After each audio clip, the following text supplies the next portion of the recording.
My guest today is Dr. Robert Waldinger. He is the director of the Harvard Study of Adult Development, the longest-running happiness study ever conducted. In addition to his work as a part-time professor of psychiatry at Harvard Medical School, he is a psychiatrist, psychoanalyst, and Zen priest, which I was delighted to find. He is the author of the book The Good Life, Lessons from the World's Longest Scientific Study of Happiness. You can find that book wherever books are sold, but why not make it easy for yourself? Go to mightyheaton.com/featured, where you can find that and all the books discussed on this program. Hello, doctor, therapist, priest Robert Waldinger. Hi, I'm glad to be here. I am so excited to talk to you. This was a get. I had one of my dear friends called me breathlessly after he had read your book and called me to discuss it, and I went, "This is amazing. This is the longest happiness study in history. I would love to talk to the fellows behind this," and was thrilled that you consented to come on the program. I think that this is such a treasure trove of meaningful data. Well, we hope so. We really think there are things that people can use, that they can really learn from our study. Wonderful. Well, so let's talk about the study to begin with. My skeptical brain immediately kicks in with a happiness study because I would worry that it would be attitudinal and that it would just be asking people, how happy are you regularly? And because that's going to vary from person to person, I would worry that it would end up being fairly meaningless data. But I'm guessing you guys are way ahead of me. So is it merely attitudinal? What all are you looking at to determine what makes people happy? Well, we certainly ask people how happy they are, but we ask them in so many ways, and we take so many other views of their well-being. So we don't just ask them, we ask their partners, we ask their kids, we talk to employers, we get doctors' records, we bring them into our lab and stress them out deliberately and then see how well they recover from stress. Interesting. We put them into the MRI scanner and scan their brains while we show them different kinds of images to see how their brains light up. We draw blood for DNA and messenger RNA. So not just asking them how happy are you. Great. Okay, so there is an attitudinal component to it. Oh yeah. But you're checking like stress hormones, like cortisol, yeah. And you're looking at DNA. Are you looking at like telomere degeneration, like how quickly people are aging, that kind of thing? We do look at telomeres. We haven't analyzed those data yet, but we got them. Cool. Okay, great. So there's, in addition to the attitudinal, which could be very useful, there are quantifiable benchmarks of data that you're using as well in terms of stress hormones, heart rate, things like that you can use to kind of standardize all the data across the survey. Yes. And let's not discount the attitudinal stuff, because happiness is, to a large extent, in the eye of the beholder. You know, I listened to a speech years ago, and the guy made this great point where if I have cancer and I say, you know, I'm pretty sure if I go on a bunch of water slides, my cancer will go away. People would be like, that's not how that works. But if you're like, I suffer from depression, and I'm pretty sure if I go on a bunch of water slides, it makes me happy. If it actually does, like if you're like, yeah, I don't feel depressed anymore, then the attitudinal is a big part of it. Absolutely. I know it's the longest lasting survey or the longest running happiness survey. How long is it, and how many people have been in it? Let me clarify first that we're actually not a study of happiness only. We're a study of adult lifespan development, but that's way less sexy to describe than saying we're a happiness study. So when I gave a TED talk in 2015 and the TED organization had to choose a title, they called it The Longest Study of Happiness. And so that's how we got labeled as a study of happiness. But okay, I was curious because when reading your introduction, it said the Harvard Study of Adult Development. Yeah. So you're looking at lifespan, you're looking at health span, and you're looking at happiness, things like that. Absolutely. Okay, great. So this is even better. This means that you're looking at the eudaimonic life of human beings. How do we just kind of excel in all capacities, mental, physical, and just sheer bulk of age? Yeah. Okay, great. So noting all of that, how long has the study been going on, and about how many people ballpark have been involved in it? It's been going for 85 years. It started in 1938. And it started with two studies that didn't actually know about each other, even though they both started at Harvard. One was a study of Harvard College sophomores, 19-year-olds, who were thought by their deans to be fine, upstanding young men. And so it was meant to be a study of normal development from adolescence into young adulthood. So, of course, if you want to study normal development, you study all white men from Harvard. It is so politically incorrect. And we're constantly having to explain to NIH why they should continue to fund us. But in addition, at Harvard Law School, there was a study of juvenile delinquency, and particularly a study of how some children from Boston's poorest neighborhoods and from their most troubled families, how those kids managed to stay on good paths and stay out of trouble, stay away from juvenile delinquency. And so we've also studied those people starting in 1938. So among the poorest and most disadvantaged boys in Boston at that time. And then since then, we brought in their spouses, we brought in all their children, more than half of whom are women. So we have lots of gender balance now. And are you, is this a thing where the first participants started in 1938 and when you say you brought in their kids, are the kids just reporting on them, or are the kids continuing this study as well, where you're now reporting on the kids? We study the kids as well. And the kids. So it's a multi-generational study. Yeah. So the kids are all baby boomers. They're mostly on average in their 60s, over 1,300 of them. So we have studied the kids and how they view their parents, but we also study the kids themselves, the second generation, and what their lives are like. Okay. Well, in reading the book, my big takeaway that seemed to be brought home in every chapter was that relationships are very important. That if we're looking at happiness or as a correlation with health span, lifespan, all that stuff, relationships are of paramount importance. If we're making a pie chart of the good life, factors including health, wealth, relationships, so on and so forth, what percentage is the pie slice for relationships? Like, how big is that in terms of the good life? I can't tell you that. I would if I knew, but I don't know. We haven't been able to quantify it in the way that you're describing. Mm-hmm. Now, what we find is that good relationships do keep us happier and healthier. There's a psychologist named Sonia Lubomirsky who's actually quantified how much of our happiness is under our control. Like, what percentage of our happiness can we affect?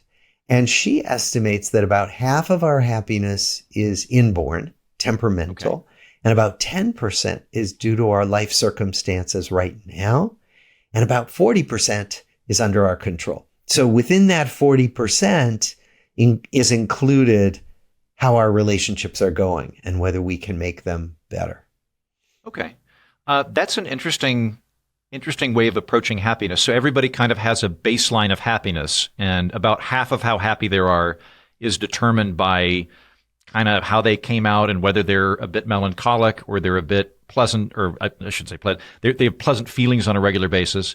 About 10% of it is my job is very stressful right now, or I've been having back problems or whatever. And 40% of it is sort of a discretionary budget that is within our control. Yeah. Yeah. Which is either a lot or a little, depending on whether you see it as half full or half empty, right? I'm going to go optimistic. Like, I'm 6 foot even. What one Heaton is a 6 foot unit, right? My ability to adjust my height is a maximum of 2 inches. If I want to be taller, I can wear cowboy boots with ridiculous heels, and I can wear pinstripes, right? So I have, in terms of my effect over my height, as for most people, you've a 5% discretion over your height in terms of how you present, right? If you told me you could be twice as happy as you currently are if you're depressed, that's a very good thing, I would think. Yeah. And some of my dear friends that listen to the show suffer from depression, and I occasionally have melancholy creep in at the edges. And to think, hey, wherever you are right now, you can be twice as happy. That's, I think, a very positive thing. I think so too. That's why I'm here talking with you, and that's why we wrote the book, because we think this really matters. Yeah. Well, so noting that you can't make a pie chart of it, is it fair to say that if you had to pick one thing, relationships are probably the top thing in terms of correlations or causations with happiness? Yes, that and taking care of your health. That's not, the taking care of your health is not a surprise, but what we found was that taking care of your health is hugely impactful for how good you feel, for how long you live, how much you stay free of disability as you get older. So all that's important, but that's not news. The news over the last 30 years, and many studies have found this, not just our study, is that the people with the warmest, best relationships were the happiest, but also the healthiest and lived the longest. There's a guy here in Austin who I'm a big fan of, who runs a homeless shelter, and I was talking to him a couple of years ago, and he made the claim that having a dearth of relationships is correlated with worse health than smoking. Not that you should go smoke cigarettes or that if you have a bunch of friends it will alleviate cancer, but he made the claim that quantifiably, if you were looking at somebody that had a bunch of warm relationships and smoked versus somebody who didn't smoke and had no relationships, that probably the person who smokes and has warm relationships is in better health. Do you think there's any credibility to that? Well, I don't think that study has actually been done, but he's pointing to something that has been studied. So there's a researcher named Julianne Holt Lundstad who studies loneliness, and she has estimated using pretty good data that being isolated and lonely is about as hazardous to your health as smoking half a pack of cigarettes a day or as being obese. So those are powerful findings. Okay, so can we define loneliness and warm relationships a little bit more? And the reason that I want to do that is I have a very rich social life. I have lots of dear friends, but I still feel kind of lonely on a regular basis. I'm a bachelor. I live by myself, so Friday nights are particularly acute. But at the same time, I wouldn't describe myself as having a lonely life or something. So when you say loneliness or warm relationships, what are you referring to? Well, first of all, you are like many people who are lonely sometimes. But what we worry about are the people who feel lonely much of the time. And to your question, well, first of all, 1 in 3 or 1 in 4 people will tell you they're lonely much of the time, which is huge. But loneliness is a subjective experience. Loneliness is that sense of not being as connected to other people as you want to be. So again, it's very much in the eye of the beholder, because you could be lonely in a marriage. You could be lonely in a crowd, or you could be totally content, isolated on a mountaintop, right? So what we understand is that loneliness is totally personal and subjective. If I say I'm lonely, then I'm lonely. I mean, you got to believe me, right? And that's really important, because we think that the way that loneliness gets into our bodies and breaks down our health has to do with stress and the subjective experience of stress. That resonates with me. I defer to you as the resident Zen priest, but as an adjunct Buddhist, it's my understanding that in Buddhism there's pain and suffering. Pain is the stimulus; it's the actual event, whereas the suffering is the mental anguish of processing it. And that bit is under our control to a great extent. So in terms of loneliness, I am very much an extrovert. I prefer to be with people all the time, but I just spent a week 98% by myself with my dog in New Mexico in the wilderness out of cell phone range. I didn't feel lonely a single minute of that. Being out in a forest with my dog, zero loneliness. But now that I'm back in Austin, Texas, if I'm in my house by myself for a couple of days, I will feel very lonely, and I will have to go out and do karaoke or play laser tag or something to alleviate that. So I can see the subjective thing being salient. Yeah. And social isolation is different from loneliness. So social isolation means being not near people physically. And that is different. And social isolation is remedied in a different way often. right? You just get somebody more in contact, in physical, geographical contact with other people. Whereas loneliness can have many more complex causes and therefore complicated remedies. To back up a little bit, you said that there are people that are in marriages that are lonely. From my perspective as an unwilling bachelor, I am very jealous of people that have found life partners. Assuming that I don't find a life partner and that I continue being guy that goes off to the woods with his dog periodically, lives alone, and so on and so forth. Can I have optimal happiness? Am I still capable of having a rich, happy life? I bet you this because you bring up family a lot in the book, and partners feature very prominently in the book. Can I compensate through friends, or am I always going to be a step below? You absolutely can. And it's not just compensation, that friends can totally do it for you in terms of health and happiness. Thank God. Somebody asked me, when I was talking about this at one point, one woman raised her hand and said, well, if I don't have a partner, should I just walk in front of a bus now? And the answer is no, absolutely not. So what we're talking about is not a marriage license, right? Not living with somebody in your same house. No, that's not it. It is the experience of feeling warmly connected to another person, right? Feeling that somebody has your back, and that could be anybody. So when our original participants were, in midlife, we asked them, who could you call in the middle of the night if you were sick or scared? And we asked them to list everybody. And most of our people could list several people they could call, right? Who they really feel would be there in times of need. But a few people couldn't list anybody. We think that those people are the ones who are more at risk for the things we're talking about. Okay, this is we'll come to how we can help those individuals in a minute, but because I'm going to be self-servicing for a minute, this is very good news for me, because this means that it's not, I'm 39. It's not, oh, you should have married and had kids by now. It's, do you have a bunch of people you can call that you're connected to? And the answer is a resounding, all caps, yes. I'm very fortunate in my life in that I've got a very solid group of friends in multiple cities, and feel there are probably a dozen people that I could call if something bad happened at 3:00 in the morning. Yep. And I'd have to buy them dinner for waking them up, but they'd come help me if they could. Absolutely. Then, in terms of the lady that walked in front of the bus, or posited that she, should I walk in front of the bus? Is anybody doomed?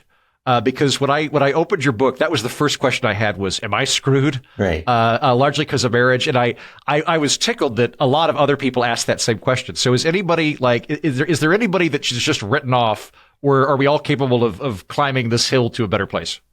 Well, the last chapter of the book is titled "It's Never Too Late," because what we find in our study, so we've studied thousands of lives over many decades, and what we find is that there are people in our study who were sure it was never going to happen for them, who were sure they'd never been good at relationships, they were never going to find friends, certainly not a partner, right?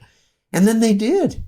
We tell the story in the book of a man who retired. He hadn't really had much of a relationship life. And then he joined a gym, and by chance he found a group of friends at that gym, and they didn't just work out together. They started going to movies together. They started doing all kinds of things together. And we found many stories like that. So the message from our data is, if you think it's never going to happen for you, think again, keep an open mind and keep trying. Because it does happen often when you least expect it, that you find friends and good connections. I've got an anecdote like that from my family.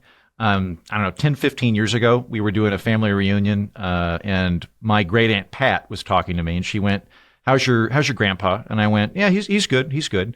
How's his brother, Richard doing? And I went, oh, great Uncle Richard? I've not seen him in 5-10 years, but so far as I know, he's okay. And she went, well, how's their brother Ronnie?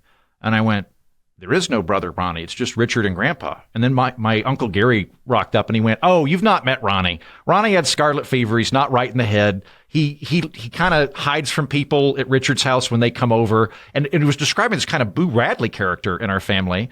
that it had developmental issues in a time period where it really wasn't taken care of. Eventually, Uncle Richard went to a convalescence home, an old folks home, and he took Ronnie with him. And it turns out Ronnie is an extrovert that loves hanging out with people and probably reached the happiest zenith of his life in his 60s or 70s, because he'd gone from kind of hanging out just with his brother Richard to being in a social environment where he could watch TV and play cards and eat pizza and play pranks on the orderlies and things, and had the best time of his life in the last 5-10 years of it. I love that story. And that's typical of what we find. In terms of those folks that don't have those warm relationships that they can call, is there a commonality there? Is it people that don't have a skill set for making friends, or maybe they were in a marriage and they were not the outgoing person and their spouse died? Is there any particular situation that tends to bring people to that spot of a dearth of social connections? Well, yes to both of those, and yes to many other possibilities. So some people never developed the social skills. They grew up in families where nobody taught them how to make friends, how to keep friends, how to deal with disagreements. There are people who feel so bad about themselves that they're sure people don't want to be with them. And they give off the vibe whenever they're with other people of, don't come near me because I'm sure you won't like me. And so there are many, many causes of loneliness, which is one of the things that makes it difficult, because that means that the solutions, there's no one single solution. There's no quick fix. There are many different solutions depending on who you are and what you need. Okay. Well, that makes sense to me, because if you are, let's say you've got pretty bad anxiety, or you're very shy, or maybe you're just very introverted, and whatever conduit you had for social life has gone away, it could be that you go to church. It could be that you join a science fiction book club. It could be that you play sports. It could be that you volunteer. There's lots of different ways you could meet people and integrate and start to build those relationships. So that makes sense to me, that there wouldn't just be one way to alleviate that. Have you all have you quantified the ideal social time? Does such a thing exist? By which I mean, when you look at your data, is it like, yep, if you twice a week, if you go do a social thing with regular people, you will be happy, or as long as you do book club once a month, you're good. Is there a particular equation you've worked out? No, there's no particular equation, because one of the things that you see when you study thousands of lives is one size almost never fits all. Yeah. So if you think about it, we're all on a kind of continuum from introversion to extroversion. Like, some of us are pretty introverted. Some of us are party animals. Introverts need a lot of alone time, and maybe they only need 1 or 2 relationships, good friends. Extroverts need and benefit from lots of people being around. So there probably is never going to be a single equation that works.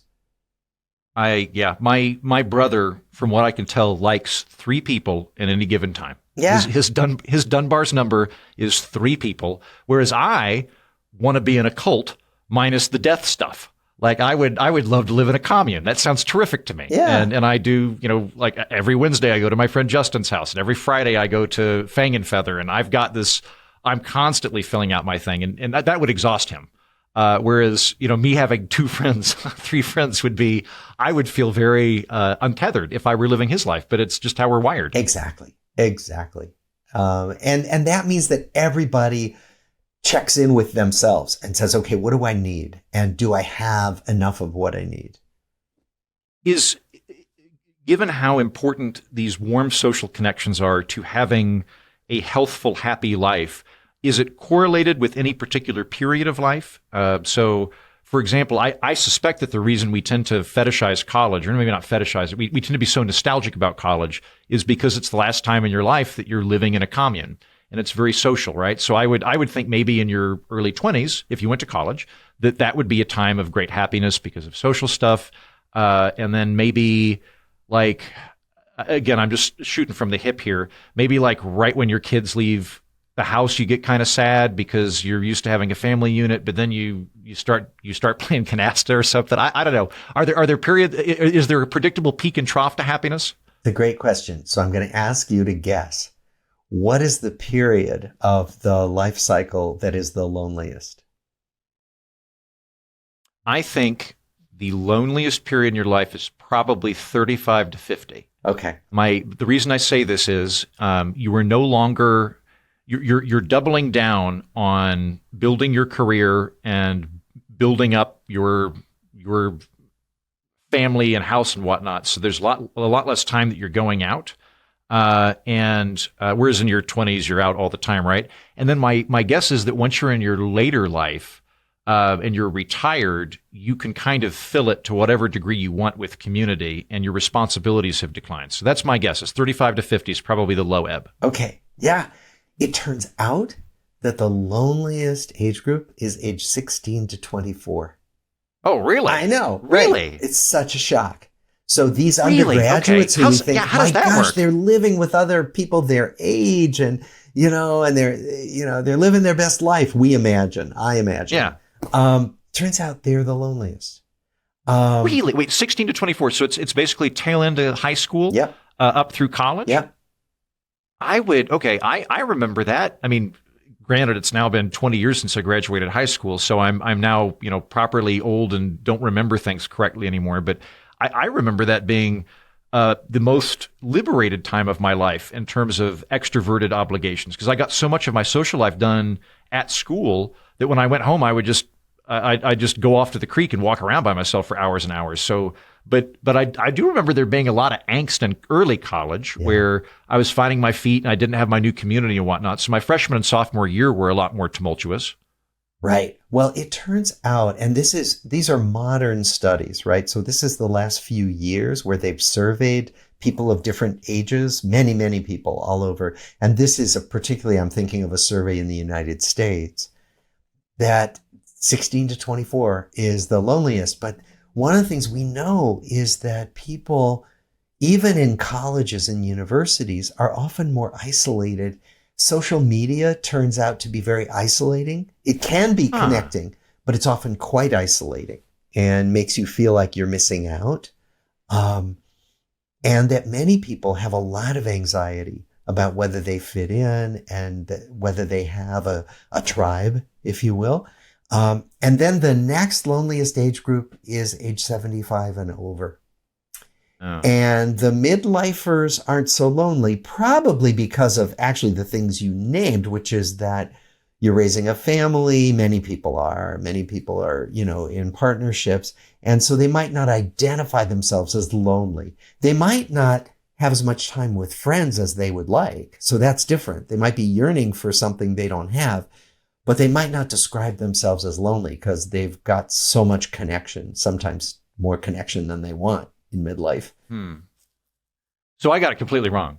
Well, that's okay. 35, many people 35 to 50 is the best time. I got it completely wrong too. On the other hand, if you asked what is one of the most stressful times of the life cycle, it is 35 to 50. Well, see, now I'm a bit scared. If now is the zenith of my not feeling lonely, and I'm still a little lonely right now, that worries me that it's just going to get worse from here. If this is the apogee. Yeah, but remember, one size doesn't fit all. So for you, you're having a different life path. So many people who are 39 years old are in partnerships and have kids. You don't. Your life is taking a different path than that. That means your patterns of social connection are likely taking a different path. So again, you could have completely different paths of connection than the typical person who comes out on average in a survey. Does that make sense? So yeah, and I would assume that it's not static. Like even within the last 4 years, not even counting the pandemic, when I first started doing this job and I was working remotely, oh my God, it was so difficult because I was by myself in my house all the time. And just over the last 2-3 years, so much of my social life is now doing podcasting with other podcasters that I'm far more socially fulfilled on a daily basis. And I didn't really have to do anything other than just kind of fall into this rut of I do these shows with my friends and I go over here and I'm much better off now, socially speaking, than I was before the pandemic. Yeah. And I suspect that your work with other podcasters and talking with people helps you feel connected to the world and to people, right? Mm-hmm. And that subjective feeling of connection is part of what we're talking about in terms of what keeps us healthy and happy. With the 16 to 23-year-old slump, um, is that something that is just since social media? That is not something that was found in the studies going back to 38? That's a really good question. The thing is that loneliness hasn't been studied until the last probably 30 years in any serious systematic way. So it would be great to know who was lonely, in 1938 and along the way since then. We don't have those data as far as I know. Got it. Okay. So we've got the data. We're just looking at the current crop. Yeah. And we can't go back and compare them to their parents or grandparents. So we can make assumptions that it could be social media, but we can't prove it by comparison to the other age cohorts. That's right. And with the people that are 75 plus, I hate to be morbid, is it that their friends die? Is that why the loneliness starts? That's a lot of it. There's a lot of loss in late life. And in addition, if your health isn't so good, it's harder to have the energy and the ability to reach out and to socialize. Okay. That said, many people who are in their late 70s, in their 80s, even in their 90s can be quite social. It takes an effort and it takes more intention than it does in younger days when you're just surrounded by people all the time. The effort makes sense to me. Like, obviously, I'm not 75, but here a couple of years ago, I moved to Dallas, and I was hosting a TV show at the time, and I would come home at night, and I could. The easy thing to do would be to have a beer and watch Star Trek, but I would force myself to go swing dancing or something, and it took a lot of effort because I was tired, and I had on tap free, excellent entertainment that I could watch from my bed. That Louis XVI would have balked at, and I could microwave. It was so easy just to stay in, I had to get over the hump because I was like, I don't know anybody in this town. I got to go out and do stuff. Yeah, and that's what you're describing is exactly what people did who were best at this relationship stuff. They made the effort. They overcame the inertia to not do anything, which is the path of least resistance. So for people that are listening that are 75, advice might be just to kind of force yourself to go do something periodically, even though it requires maybe a bit more effort than you'd like. Find a book club, find something, but just kind of get out there. Yeah. And do stuff you like, but do it alongside other people. So if you like to read, do a book club. If you are passionate about climate change, volunteer for that, to work on that. If you love kids, volunteer to read to preschoolers. That's a program that just takes off when older people are paired with preschoolers. Or volunteer to teach English as a second language to people who are trying to learn. There are a lot of things you can do. And what I would say is first stop and think, what do I enjoy? And that often includes, what am I good at?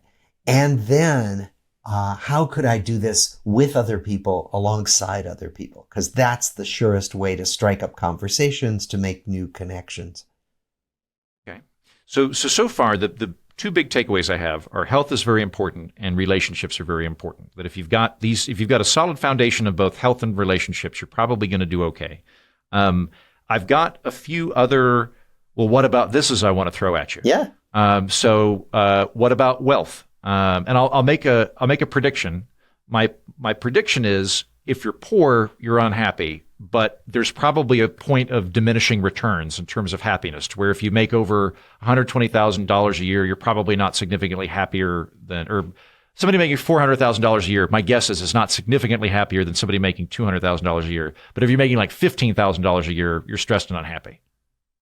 I would say that's about the best summary I've heard of the research so far. Great. Which shows I'm trying to compensate for my earlier bad take on age. Yeah. No, you nailed this, right? So that's exactly what they find.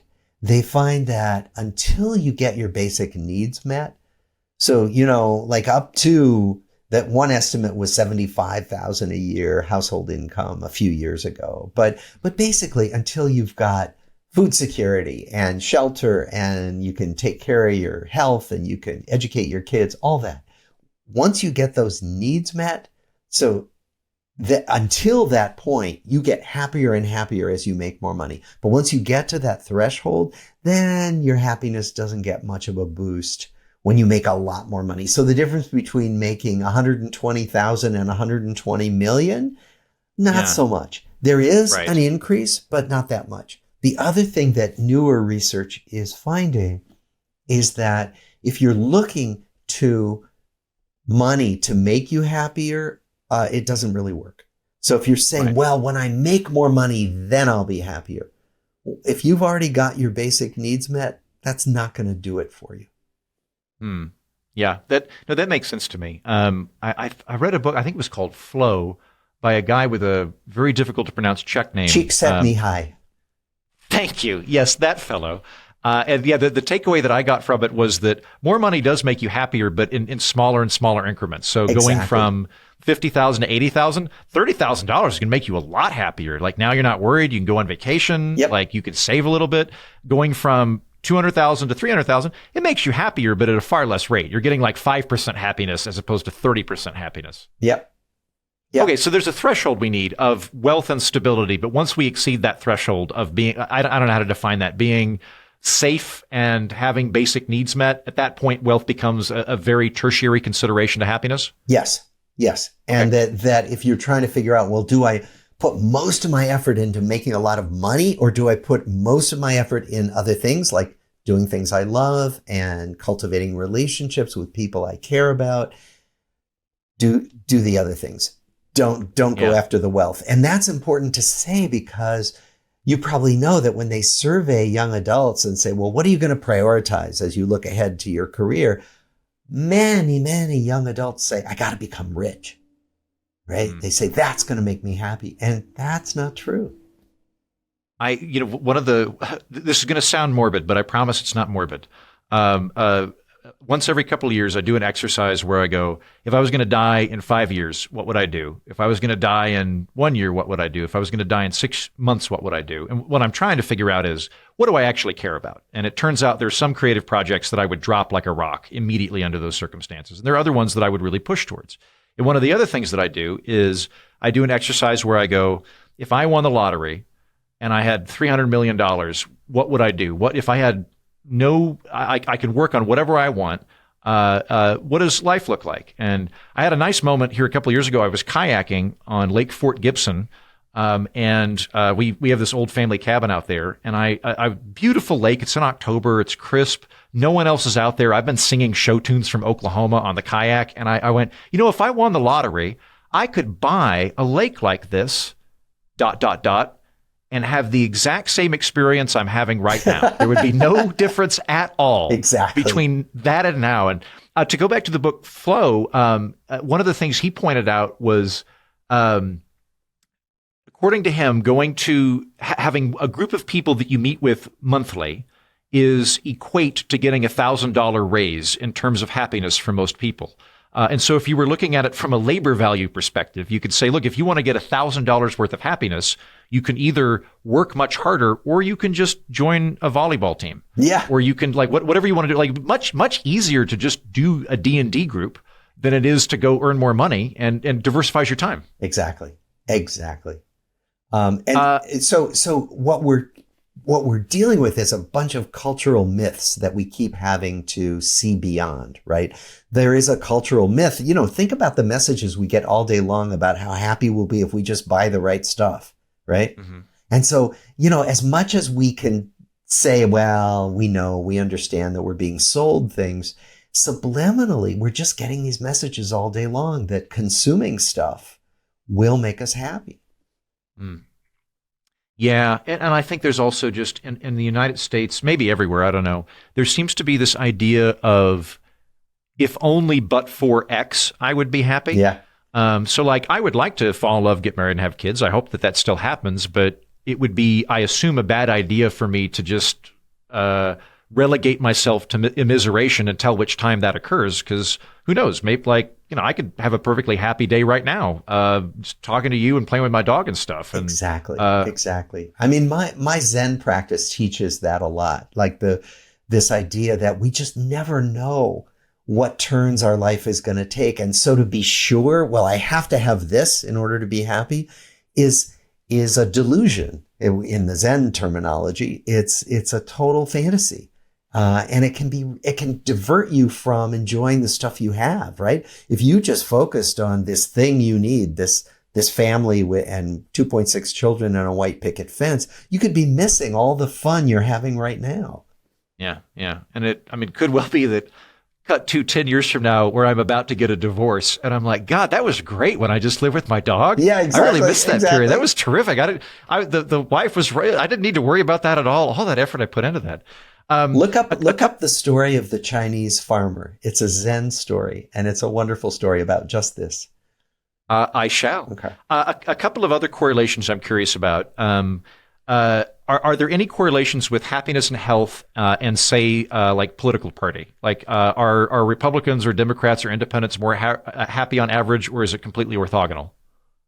I don't know the answer to that question. My guess is it wouldn't be related to happiness. Okay. I think what is related to happiness is the sense of divisiveness and the sense that there are enemies out there and the kind of fueling of hatred. And that can happen no matter where you are on the political spectrum, right? Mm-hmm. You can decide there are enemies out there. There are these bad guys we got to go get. And, and that division has made all of us more depressed, more anxious.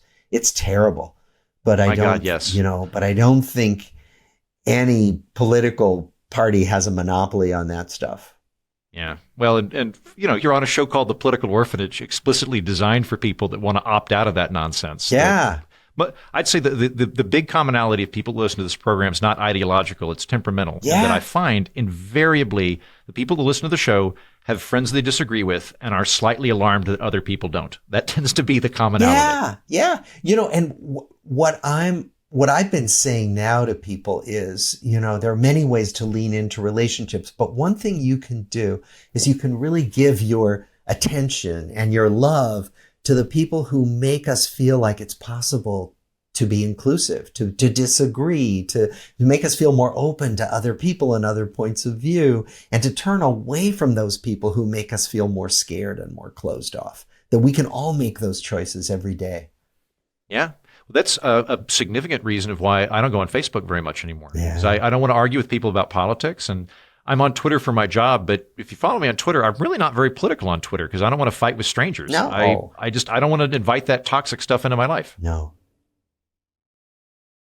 Other correlations, because health is so important and because I drink an appropriate but excessive amount, what is is there an optimal amount of alcohol or threshold, say? Like if you drink a glass of wine a week, you're probably fine. But if you drink 5 glasses of wine a week, your health falls out from under you like a muffler at 70. I don't know. What would you recommend to people? I'm not the best person to ask about that, but the recommendation that I understand is that if you really want to preserve your health, for men, don't drink more than 2 drinks a day. Okay. And for women, don't drink more than 1 drink a day. Okay. That beyond that, you're more at risk of, damaging your health, damaging your liver, your cardiovascular system. And don't binge drink. Don't have 5 or 6 drinks one night a week. That doesn't do well. So just moderation seems to be a key there. Yeah. Are there other, is there low-hanging fruit that we can advise people to be happy? So, for example, does volunteering have more bang for buck than watching movies, donating to charity, jogging? I don't know. What stuff, if you were like, do these things and you're going to get a lot of utility out of it, would you recommend? Well, there are a lot of different things, but I would say that being active, doing small things like nurturing your relationships. So right now, when you're done listening to this, you could think of somebody you kind of miss and would like to see more of, and just send them a text or send them an email saying, "Hi, I was just thinking of you and wanted to connect." And if you did that over and over again, boy, would all kinds of things come back to you. Good stuff, right? Yeah. The other thing is talk to strangers. Talk to the barista at the coffee shop who gets you your coffee. talking to strangers turns out to make us happier. But glad to hear that, because I'm the weirdo that comes up and goes, "Oh, I like your turquoise. Where'd you get that from? That looks like Taos." Like I could talk to a brick wall. And I have found that random reaching out thing to be incredibly effective at making me happy, and also just helping my relationships. Like I don't do it all the time, but periodically, people that I kind of know, I'll just get an impulse to call them and go, "Hey, I was just thinking of you." And like my friend Jeremy Grigg here in Austin, I think what kind of solidified our friendship was we'd hung out a few times, and during the pandemic, I called him and went, "Hey, I just think you're a great guy. I know we don't talk that often, but you're just always so kind and warm, and I just want to let you know that I think you're terrific." And he brought it up the other day. It's been a couple of years that had been such a vulnerable moment for me that he felt more connected to me. Yeah. And for a while, what I would do, I don't do it anymore, but when I was driving to work and I had an hour to kill every day, I kept color-coded index cards in my dashboard. So I had colors for family, colors for friends, and colors for very good friends. And I would shuffle them up, and every day I would call somebody from it, just to kind of stay in contact with everybody. That's fabulous. That's fabulous. You used your commuting time, which could be boring or could be listening to something trashy on the radio, and you connected with people. You used it to keep up your connections. That's just the kind of thing that ends up making people happier. Great. My data-driven nerd mind seems to be something I can utilize to facilitate these things. Yeah. Well, we're going to wrap up in a minute, so a couple of final questions for you. Are there any policy implementations that we could do in the country that you think would be beneficial towards overall health or happiness, or alternately policies that you would get rid of if possible? Well, the policies that fuel divisiveness should really be gotten rid of. And, there's so many political policies that, that fuel divisiveness. And there are policies that fuel connection. I mean, I'm talking off the top of my head now, but what I recall was that at a certain point in the 90s, some members of the parties in Congress said, "Don't live in Washington anymore. Live in your district and just come to Washington a couple of days a week to cast your votes. Don't live here." And what happened was that people in Congress didn't carpool to school with people of the other party. They didn't attend their kids' soccer games with people of the other party. They didn't get to know each other as people, and that it started fueling the division that then has enormous ramifications for our country and our political life, right? So there are these policies that if we look at them, if we look at what fosters division and what fosters connection, that you can listen to how someone speaks, you can watch what someone legislates, and you can really make an effort to call out the stuff that's promoting division and to support the stuff that's promoting connection. Yeah, I won't go too much down a rabbit hole, but I can think of a particular politician during this time period that you're describing who decided that the way to animate the base was an us versus them mindset, that the party he was running against, in his words, was equally dangerous as the Soviet Union or the Nazis, and that was how to win elections. And it went from a bit more kind of Reagan-esque, let's all come together, America's great, and the people from the venerable Democratic Party will come together with the Republicans and stand shore to shore on this shining hill. And it went from that to, we have to stop the evil people, fear your neighbor. Yeah. And to really call that out, to really expose that for what it is. Because the problem that we have as humans is that our minds are built. Our minds evolved in such a way to be susceptible to this. We're all really susceptible to the us versus them inflammation that politicians can do to us, or theologians, all kinds of people can do it to us, right? And so what we really need to do is call out that division and turn away from it. Deal. I'm doing the Lord's work, Doctor. Yes, you are. Yes, you are. Final question for you. Are there any other myths that you'd like to bring up? It could be a myth for people personally of I can't be happy because X. It could be a big societal myth of, sneakers make you happy, whatever that is. What's something that we're laboring under that you could relieve us of before you take off? Yeah. Well, you've called out some of the important ones, like if I just get this, then I'll be happy. Another is, if I'm not happy all the time, I'm not doing the right stuff. Because nobody's happy all the time.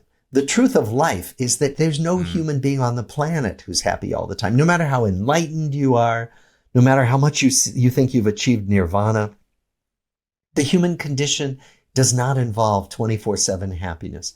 That's important because we can end up blaming ourselves for the everyday ups and downs of life. And that's just not the truth of life. What we can do is build the conditions of well-being that make it more likely we'll be happy more of the time. But that's different from saying, I got to be happy all the time and I have to do the right stuff in order to do that. That makes sense to me in terms of both Buddhism and neurochemistry. Yeah. It's my understanding that dopamine is a very fleeting. Our body doesn't want us to be happy and rest. Our body wants to go get more mates, more resources, more food. And so the pleasure chemicals that we have in our brain don't last very long because it wants to prompt us to action all the time. And I met a guy a couple of years ago that I thought was brilliant. He's just a dude, right? He's not a theologian. He's not a doctor or anything. And he was like, I think the trick is just to shoot for being okay. And I was like, what do you mean? And he's like, I'm not trying to be happy every day. I'm just trying to be pretty good. Just pretty good. Like, it's a pretty good lemonade. It's nice outside. I'm going to go sit outside for a minute. Like, he wasn't trying to be ecstatic. He wasn't trying to be at the end of the film, driving into the sunset. He was just trying to be okay. And I was like, he's probably going to be happier than me. You know what? I love that. We titled our book The Good Life, but we really could have titled it The Good Enough Life, because that's really what we all hope to have. I think that your work is pushing the needle that direction, and I thank you on behalf of everybody for the work you're doing.